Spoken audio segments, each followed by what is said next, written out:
The one in, well, we're all done in Canada. Yes, you! Yeah, hi. I can't remember the name of it. We didn't see much of it here in the States. Yeah, you weren't the only one. Yeah, I could barely watch it. That was so strange. Oh, Durham County? Yes. Oh, Yeah, Durham County. Yeah, that was dark. What would you like to know about it? I just was making the comment. Oh, oh, cool. Yeah, no, it was strange. Playing a serial killer is always kind of strange. And David Blue, go UCF. Woo! My daughter's a Knight. Go Knights. And Patrick. Go. We missed him here, and we're glad the picture situation got fixed.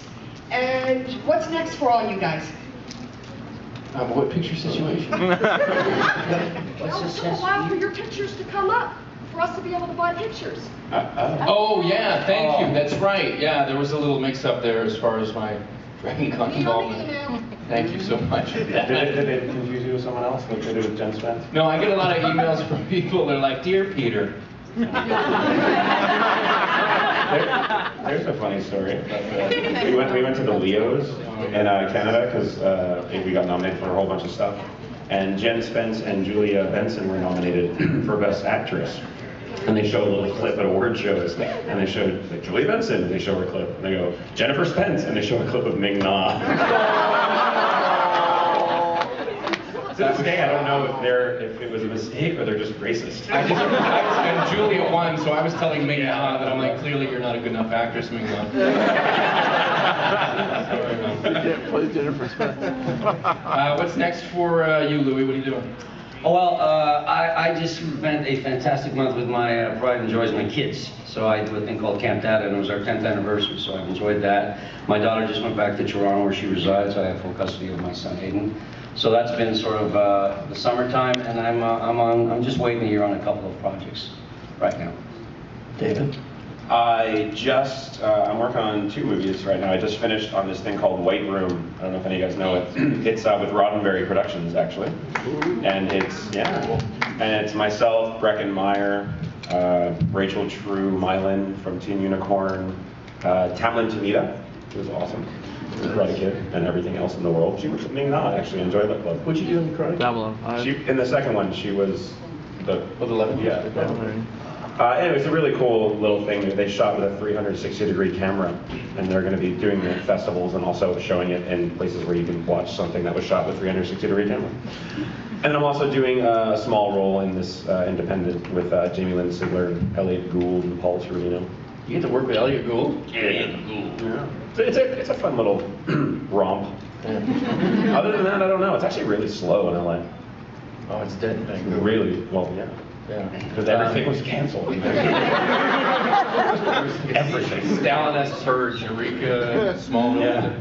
I don't know if you guys know Reese, the series. It's a web series. All right, yeah. Well, the Reese boys and I are getting back together to do a short film at the end of September. It's a take on Wizard of Oz, and I'm playing the Cowardly Lion. And our very own Julia Benson is playing Dorothy. Yeah, yeah. So and with the zombies somehow. I have no idea what it would do. But anyway, I just got the script yesterday, but I can't see straight, so I haven't read it. Sorry, but I'll get to it in the next month. Thank you. Yeah, and make sure you catch Carlisle on Once Upon a Time. Yeah. Shooting in our old soundstage. He's back living in Vancouver, shooting in the old Stargate soundstage. Same His life soundstage. has not changed. Yeah, I was so upset. I'm like, Carlisle, your life did not change. He's miserable though. He's miserable now. Yeah. No, but it's going to be a great show. You guys check it out. Next question. Good morning. I just wanted to say that I absolutely love the show, and everything that my friends unfortunately disliked about it, the grittiness, the violence, everything, is exactly why I loved it, and exactly why I hate to see it go. I'm going to miss it terribly. I just wanted to ask a question about the final episode. When Eli is left awake, and obviously we know that the show ended, what was shared with you as to what we could have expected? What was the direction the show has been going? Are you allowed to say anything? Do you? Well, it's not that I'm not allowed. We were talking about this yesterday because, no offense, but somebody else asked. I don't mean to say that you can't come up with original questions. But, no, I literally, oh, Jesus. That was unnecessary. that I wasn't saying. As far as the way the moment the ends, I think that's the producer's privilege to tell how it's going to end. But yes, I did ask. I asked when we were canceled. I asked what would have happened in season 3, and Brad told me. And then when a couple of things. Well, we want to know. That'll end up you'll write it on the wall. And then when the movies were going to happen, I asked too, because it would have been, I think I had to say 2 movies, right? Yeah, the first one's going to be a crossover. Yeah, the first one would have been, from what I believe, and I hope this isn't spilling the beans, all 3 casts, SGU, Atlantis, and Universe. Yeah. Yeah, it would have been cool. And then the second one would have tied up the SGU story with a really cool. Yeah, and I think the through line for all of them was going to be the Destiny's Journey. And then they were going to get involved, and then the last one just kind of wraps up where we were headed. Where we were headed. Oh. Yeah, thank you. Thank you. One day, like in 5-6 years, if we don't do a movie, I'll say it. It sucks too. It was really cool. Hey guys, what were your thoughts / feelings about joining the Stargate whole multiverse when you were asked or cast for it? You want me to start, Dave? Louis got a contemplative look. Yeah, that means someone else start. That means I got nothing. Yeah, I was a huge fan of the movie. I saw it in theaters 3 times. I watched, I think, the pilots of the 2 shows, and then I watched the 1 episode that I did of each. And so when I went to audition, they told me that there was another. I admittedly say I'm not a sci-fi fan. I mean, not that. Oh my God. I just said somebody. No, I never got around to watching it. You know, I grew up on an acreage, so I didn't really have TV, and so I never watched Star Trek. But anyway, this is getting a long answer. So when I got the audition for Stargate, it was just another show. It was just another gig, and you don't really think about it when you audition. And it wasn't until I got that first script and I remember exactly where I was. I went and got my wardrobe, and I was sitting in the parking lot with this thick 3-part episode.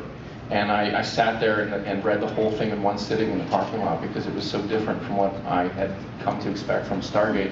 And yeah, I knew that this was going to be something really different and really cool. So I was excited to kind of get on board with the multiverse. I had actually watched all of SG1 and Atlantis before the audition even happened. Yeah. And I was friends with a few people. Like I was friends with Claudia Black because we did Moonlight together and stayed friends ever since, and a few other people from the previous ones. When the audition popped up, I was actually not going to go because I didn't know if I could fill the shoes. You know, the role was not really well described in the breakdown, but it kind of hinted at what could just be another McKay. And I was like, I love David Hewlett.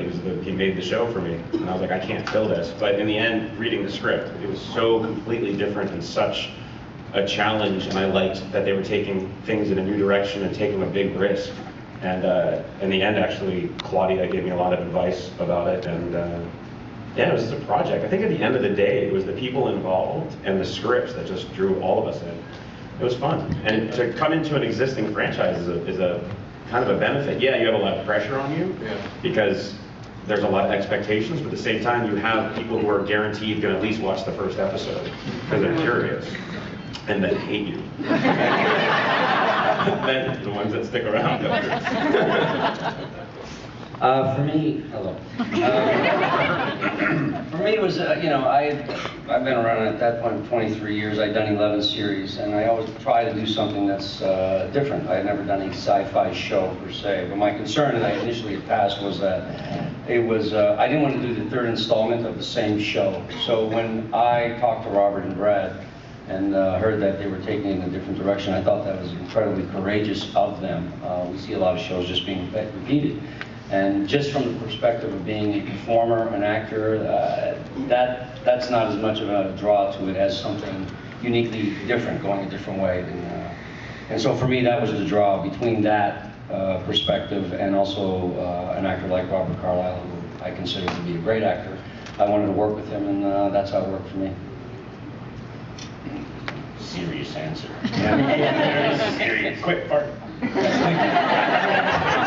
I found it yesterday too. Next question? Hey guys, I was just wondering what your favorite and or least favorite episodes of the series were. Louis staring off into space? Is that what you meant? No, I'm not. I'm okay.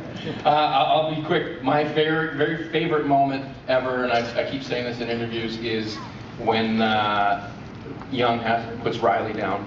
On Page, it killed me. Seeing, well, it kills him. I mean, it was just, and knowing Hank Sutherland too, who's just he's a consummate. I mean, he's a goof, but he's a consummate professional. And just seeing both performances, my very favorite moment in that is, well, when you laugh, it just to kind of release the tension. But when he holds his breath, Louis held his breath too. I'm getting choked up because it just still upsets me. And that moment, I think that just encapsulated what I think that our show, we were willing to go there, and the performance of the guy right there is just a moment I'll never forget. My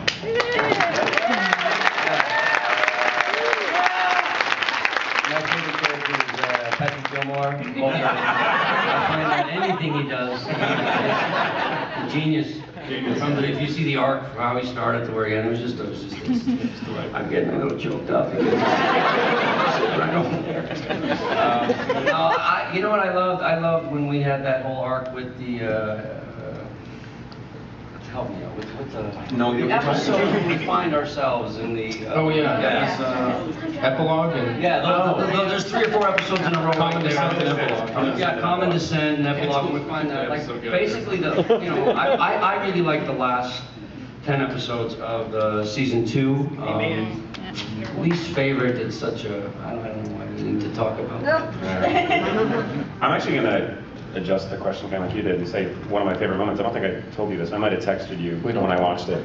But there are so many great things. Like I love the season 1 finale, you looking up. Like I love that shot and just everything about it. But I love you and Peter when you're having the surgery and everything that happens with the iPod. And just when he's like, I'll just put it down, and you're like, yeah.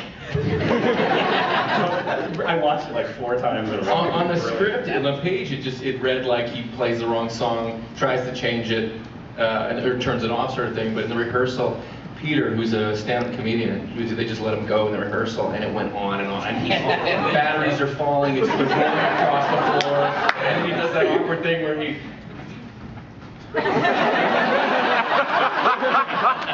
And Carl Binder, who wrote that episode, was laughing so hard he came in and just like wiping tears. But I said, "Keep it, keep everything." I'm not going to say least favorite. It was fun. It was too much fun.